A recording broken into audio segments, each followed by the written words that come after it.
તો વડોદરાના નારી સંરક્ષણ ગૃહમાં અનોખા લગ્ન યોજાયા છે। જ્યારે ગૃહમાં મંડપ રોપાયા અને શરણાઈના સૂર પણ રેલાયા, ત્યારે લગ્ન વિધિ પણ યોજાઈ।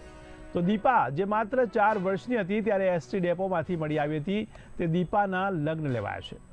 21 વર્ષની દીપાનું કન્યાદાન ધારાસભ્ય કેયુર રોકડિયાએ કર્યું છે। તો વડોદરાના નારી સંરક્ષણ ગૃહમાં 17 વર્ષ વિતાવ્યા પછી સરકારે આ દીકરીના લગ્ન માટે મુહૂર્તિયો શોધ્યો હતો। તો અમદાવાદના જતીન પટેલ પર દીપાએ પસંદગી ઉતારી હતી, ત્યારે કલેક્ટર, પોલીસ કમિશનર અને રાજકીય મહાનુભાવો પણ આ માંડવિયા બન્યા હતા અને ધામધૂમથી આ અનાથ દીકરીના લગ્ન કરાવવામાં આવ્યા છે। કન્યાના પિતા બનવું એ સૌભાગ્યની વાત છે અને એમાં પણ જ્યારે નારી સંરક્ષણ ગૃહના એક દીકરીના પિતા બનવાની તક જ્યારે આજે મને મળી છે, હું ભગવાનનો આભાર વ્યક્ત કરું છું।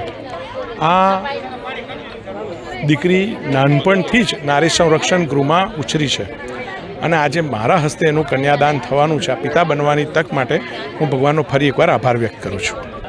નારી સંરક્ષણ ગૃહના પ્રાંગણમાં એક યુનિક ઇવેન્ટ થઈ રહ્યો છે, જેમાં છેલ્લા 26 વર્ષથી એક અનાથ બાલિકા આજે અડલ્ટ બનીને તેઓના વૈવાહિક જીવનના શરૂઆત કરી રહ્યા છે।